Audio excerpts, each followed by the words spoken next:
Hi welcome back. ഇന്നത്തെ recipe നല്ലൊരു അടിപൊളി റെസിപ്പിയാണ് കേട്ടോ. നിങ്ങൾ ഇതുവരെ കാണാത്ത ചേമ്പില സ്നാക്സ് ആണ് കേട്ടോ. നമ്മുടെ വീട്ടുമുറ്റത്തൊക്കെ ഉണ്ടെന്നുണ്ടെങ്കിൽ നമുക്ക് പെട്ടെന്ന് തയ്യാറാക്കി എടുക്കാൻ പറ്റിയ ഒരു സ്നാക്സ് തന്നെയാണ് കേട്ടോ. നല്ല കിടു ടേസ്റ്റ് തന്നെയാണ് കേട്ടോ. ഇത് നമുക്ക് വളരെ ഈസി ആയിട്ട് തന്നെ നമുക്ക് ഉണ്ടാക്കിയെടുക്കാനും പറ്റും. അപ്പം നമുക്ക് വളരെ ഈസി ആയിട്ട് എങ്ങനെയാണ് ഉണ്ടാക്കിയെടുക്കുന്നത് എന്ന് കണ്ടു നോക്കാം. വീഡിയോയ്ക്ക് മുമ്പായിട്ട് പ്ലീസ് ഒന്ന് സബ്സ്ക്രൈബ് ചെയ്തേക്കണേ കേട്ടോ.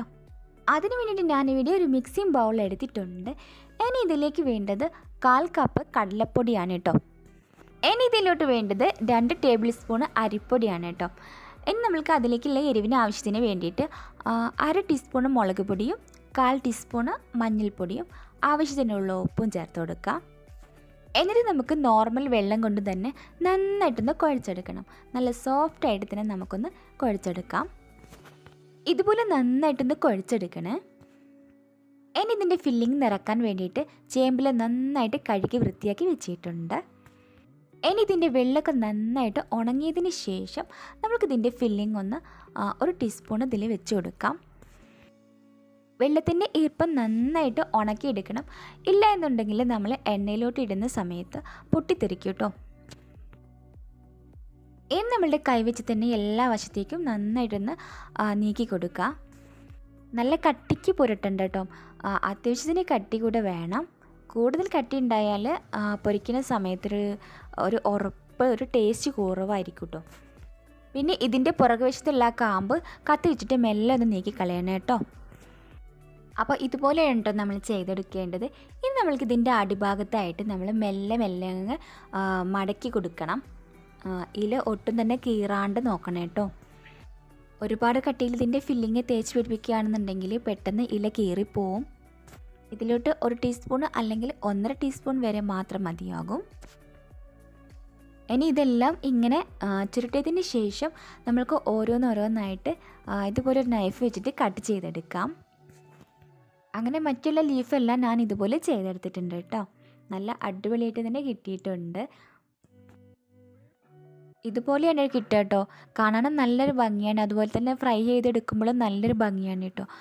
ചൂട് കട്ടൻ ചായൻ്റെ കൂടെ കഴിക്കാനായിട്ടൊരു പ്രത്യേക ടേസ്റ്റ് തന്നെയാണ് കേട്ടോ. ചൂടോടെയാണ് നമ്മളിത് കഴിക്കേണ്ടത്.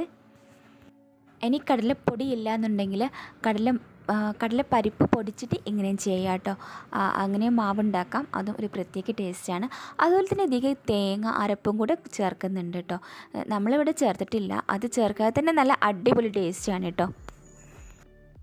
ഇനി നമ്മൾക്കിത് ഫ്രൈ ചെയ്തെടുക്കാം. അതിന് വേണ്ടിയിട്ട് ഞാനിവിടെ ഒരു പാൻ ചൂടാക്കി വെച്ചിട്ടുണ്ട്. ഇനി നമുക്ക് നന്നായി ചൂടായതിന് ശേഷം ഇതിലേക്ക് വെളിച്ചെണ്ണ ഒഴിച്ചു കൊടുക്കാം. എന്നിട്ട് നമുക്ക് നന്നായി എണ്ണ ചൂടായതിന് ശേഷം ഓരോന്നായിട്ട് നമുക്ക് ഈ എണ്ണയിലോട്ട് ഇട്ട് കൊടുക്കാം. ഫ്ലെയിം ഒട്ടും തന്നെ കുറച്ച് വെക്കരുത്. നമ്മൾ വറുക്കെടുക്കുന്ന സമയത്ത് ഫസ്റ്റ് തന്നെ നമുക്ക് നന്നായിട്ട് ഫ്ലെയിം കൂട്ടി വെക്കണം. അപ്പോഴാണ് ഇതിൻ്റെ ആ ഒരു മൊരിച്ചിൽ വരിക കേട്ടോ. 3 മിനിറ്റിന് ശേഷം ലോ ഫ്ലെയിമിലേക്ക് ഇട്ട് മാറ്റിയെടുക്കാം. ഇനി ബ്രൗൺ കളറാകുമ്പോൾ നമ്മൾക്ക് ഈ ഒരു സ്നാക്സ് തിരിച്ച് മറിച്ച് ഇട്ട് കൊടുക്കാം. ഈ ഒരു സ്നാക്സ് മൊരിയുന്ന സമയത്ത് ഇതിൻ്റെ ഇല വേറിട്ട് വരുന്നില്ല കേട്ടോ. അത് ഇതുപോലെ തന്നെ ഇരിക്കും. കാണാനും നല്ലൊരു ഭംഗിയാണ് കേട്ടോ. ഒരു വെറൈറ്റി ആയിട്ടുള്ള ഒരു സ്നാക്സ് തന്നെയാണ്. ഞാൻ ആദ്യമായിട്ട് തന്നെയാണ് കേട്ടോ ഈ സ്നാക്സ് ഉണ്ടാക്കുന്നത്. നല്ല കിടു ടേസ്റ്റ് തന്നെയാണ്. അപ്പോൾ നമ്മളുടെ ചേമ്പിൽ സ്നാക്സ് ഇവിടെ തയ്യാറാക്കി എടുത്തിട്ടുണ്ട്. കാണാൻ നല്ല അടിപൊളിയാണ് കേട്ടോ. കഴിക്കാനും നല്ല ടേസ്റ്റാണ്. അപ്പോൾ നിങ്ങൾ ഉണ്ടാക്കി നോക്കിയിട്ടില്ല എന്നുണ്ടെങ്കിൽ തീർച്ചയായിട്ടും പ്ലീസ് ഒന്ന് ഉണ്ടാക്കി നോക്കണേ. നല്ല കിടു ടേസ്റ്റ് തന്നെയാണ്. അപ്പോൾ നിങ്ങൾക്ക് എൻ്റെ വീഡിയോ ഇഷ്ടപ്പെടുവാണെന്നുണ്ടെങ്കിൽ പ്ലീസ് ഒന്ന് സബ്സ്ക്രൈബ് ചെയ്തേക്കണേ. കൂടെ തന്നെ ബെല്ലൈക്കനൊക്കെ കൂടി ഒന്ന് ക്ലിക്ക് ചെയ്തേക്കണേ. അതുപോലെ തന്നെ ഫ്രണ്ട്സിനും ഫാമിലിക്കും എല്ലാവർക്കും ഒന്ന് ഷെയർ ചെയ്ത് കൊടുക്കണേ കേട്ടോ. ലൈക്ക് ബട്ടൻ്റെ കൂടി ഒന്ന് അമർത്തിയേക്കണേ. വൈകുന്നേരങ്ങളിലൊക്കെ ചൂട് കട്ടൻ ചായൻ്റെ കൂടെ കഴിക്കാനായിട്ട് നല്ല കിടു ടേസ്റ്റ് തന്നെയാണ് കേട്ടോ. കുട്ടികൾക്കും മുതിർന്നവർക്കും എല്ലാവർക്കും ഒരുപോലെ ഇഷ്ടപ്പെടും. അപ്പോൾ നമ്മൾക്ക് വളരെ വ്യത്യസ്തമായിട്ടുള്ള വീഡിയോയുമായി വീണ്ടും കാണാം.